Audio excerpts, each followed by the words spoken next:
но по телефона достигна следния сигнал. Футболен фен твърди, че е обиждан и ударен от полицаи след мача Левски ЦСКА. Каква е истината? Сега ще разберем от Вероника Димитрова. Тя е с Симеон Йорданов, така се казва мъжът, който ни сигнализира, че е бил задържан, бит, унижаван и не само. Успява да снима част от ситуацията, в която е изпаднал с полицаите. Ще видим кадрите по време на живата връзка, която започва сега. Добро утро на Вероника. Добро утро, Рони. Добро утро. Всичко се случва тук на изхода на сектор В на Националния стадион след мача Левски ЦСКА. Това е Симеон, който твърди, че е обиждан и удрен от полицай. Добро утро. Какво се случва? Добро утро. След като мачът приключи, пожелах с брат ми да напуснем стадион Васил Левски, дори 2-3 минути преди самия мач да свърши. И след като бяхме...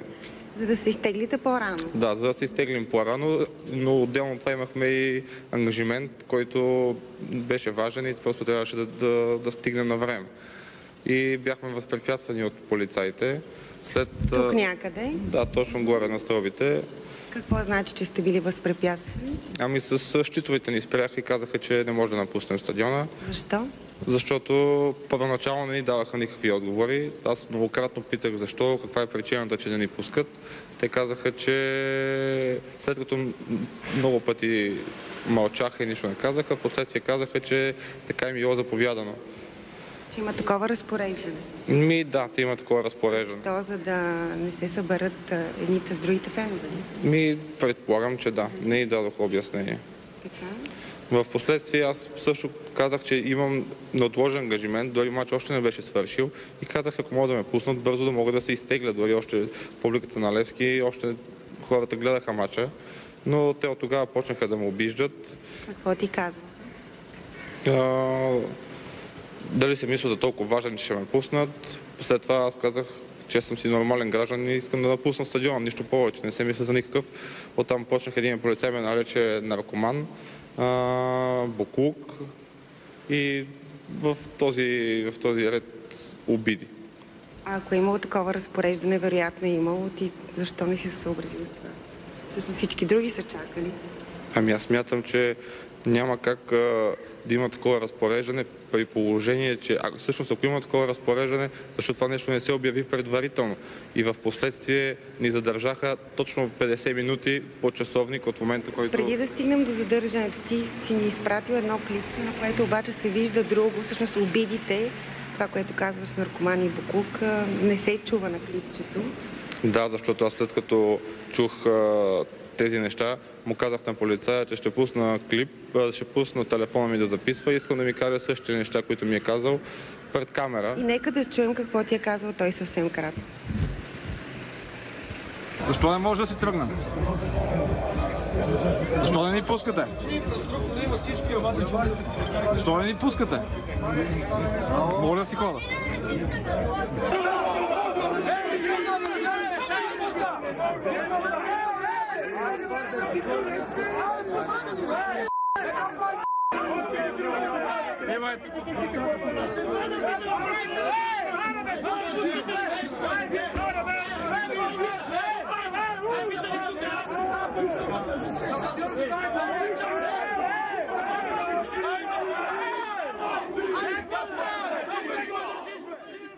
На клипчето, което видяхме, изглежда сякаш ти провокираш полицая, но да приемем, че всъщност преди това, според твоите твърдения, той те е обиждал. Аз не смятам, че съм го провокирал,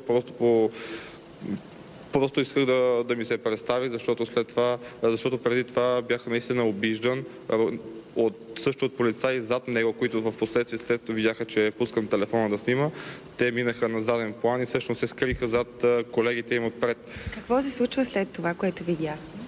След това първо аз изпуснах да кажа, че бях с брат ми, който е на 15 години и всъщност бях помолил от него да го доведа на матч и бяхме заедно.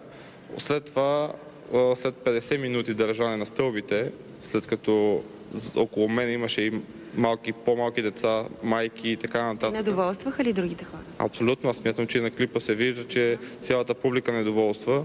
Отделно от това смятам, че е много Стоите опасно. 50 минути, а опасно, защото има стълби. Цялата публика беше на стълби. Така. И След тези 50 минути след тези 50 минути полицаите ни пуснаха, всички тръгнахме да излизаме. И точно преди самия изход от сектор В бях дръпнат от полицай без да видя и вкаран между още 4 полицаи, които бяха с щитове. Започнах да бъда блъскан, ритан долу в областта на глезените. ти твърдиш, че имаш една поддутина, която може да покажем и твърдиш, че от тогава. Но изкарал ли си медицинско? Не. А защо не? Как доказваш всъщност, ако твърдиш, че има полицейско насилие? Ами, прецених в случая, че след като видях за какво става въпрос и какво е тяхното отношение спрямо нормалните граждани. Те те задържат в крайна сметка. С какво обяснение? Повдигнаха ли ти някакво обвинение? Ами аз след като ме дръпнаха между тях, попитах какво правят и защо ме дърпат и на какво основание ме задържат. И един от полицаите ми поиска личната карта. Аз му я дадох. След това той ме започна да я описва, докато другите полицаи ме плюваха, ритаха, обиждаха, заплашваха. Искам да кажа, че бях многократно заплашван, че, цитирам, аз какво си мисля, че те винаги са с униформи ли, че ще ме намерят след няколко дни, ще видя какво ще се случи и така нататък. Абсолютно многократно и бях заплашван. А ти отговаряш ли им по някакъв начин? Не, просто... Кротко си седеш. Аз ги провокирах с това, че си знам правата и по никакъв начин не могат да ме оплашат. Точно това нещо ги провокираше абсолютно максимално. Искам да кажа, че изцяло от началото до края, до пускането ми след 24 часа не съм ги обидил, наругал с нито една дума. Напротив, през повечето време съм им говорил на вие, но най-много ги провокираше това, че им казвах, че не ме плашат и че не могат да ме оплашат и че аз си знам правата. Това нещо ги провокираше най-много. След това те отвеждат в 5-то районно. Искам да кажа, че докато ми взеха личната карта, полицай я записваше и след малко същия полицай се обърна към мене с думите: дай си личната карта. И аз казах: личната карта е във вас. И след това той ми отговори, че не е виждал моята лична карта. Започнаха да се смеят и да ми кажат, и ме питаха дали сега съм разбрал всъщност къде съм попаднал и как са щели да ме сготвят. И аз казах: дайте си ми личната карта. И той каза: те лична карта не си ми дал. И каза на другия полицай: пиши го, че е без лична карта. Изготвиха ли те в крайна сметка? Не знам, аз мога да ползвам вашия ефир и да ги попитам, те много добре знаят кои са. Цяла нощ си бил в районното, нали така? Да, 24 часа. След това отведен в съда. Точно така. Повдигнаха ли ти обвинение за хулиганство в крайна сметка? Да, повдигнахме обвинение за хулиганство. Съден ли си? Не съм все още осъден. Единият полицай твърди, че съм го ударил и е с лека телесна повреда.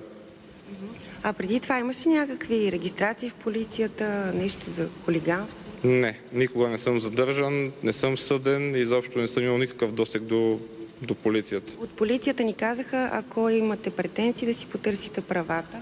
Да, ще си ги потърся, разбира се. Но понеже няма много доказателства за твърденията. Доказателства няма, затова така и ви потърсих вас като медия. Посланието, да, какво искаш да кажеш на публиката и да ни кажеш няколко думи с какво се занимаваш? Искам да кажа, че за първи път имам близък досег до полицията. Изключително съм разочарован.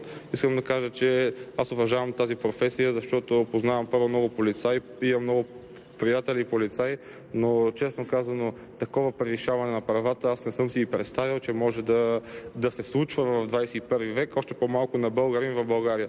Изключително съм разочарован. Тези хора, специално конкретните лица, изключително много срамат самата униформа. Искам да кажа, че аз си уважавам в професията, но след Какво се занимаваш?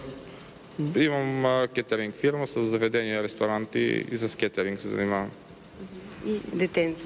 Да, женен съм с едно дете и постоянно съм с хора.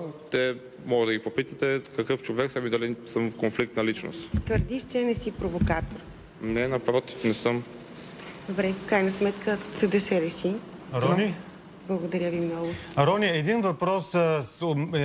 При предизвикване на проверка и при любопитство от страна на инспектората на МВР, има ли възможност твоя събеседник да посочи конкретни имена на служители, самите те, които са оформили документите по неговото задържане? Предполагам, че са оставили следа с името си, с подписите си.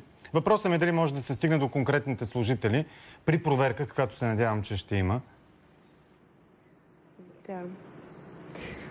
Ако се стигне до проверка, която със сигурност също трябва да има, можеш ли да посочиш точно имена на служителите, които твърдиш, че са те ударили и убили? Лицата им са? Да, разбира се, мога абсолютно. Дори искам да кажа, че забравих да кажа, след като ме отведоха от тук към стаечката, която е под сектора В, който всъщност е ареста, там ми изяснеха и всека ми нещата. Искам да кажа, че ме вкараха в килията. Един от полицаите, които се вижда на клипа с леко отстрани и обръснатата глава, дойде в килията, всъщност пред вратата, извади си телефона и каза, че искал да ме снима, за да си ме има, за да може да ме намери след няколко дни. Тогава съм бил разбрал какво ще е щяло да ми се случи. И аз го питах и тогава, кажи ми какво ще се случи. Той каза, сега ще те снимаме и ще да ми обясни след няколко дни какво ще да ми се случи. Добре, благодаря. Чакаме и някаква по-подробна информация от МВР по-късно през деня. Ние ще го потърсим на вниманието и на Румяна Бъчварова, която към този час може и да е зрител. Надяваме се наистина се провери случая. Всеки може да прецени сам личното си впечатление да вярва или не. За сега историята е дума срещу дума.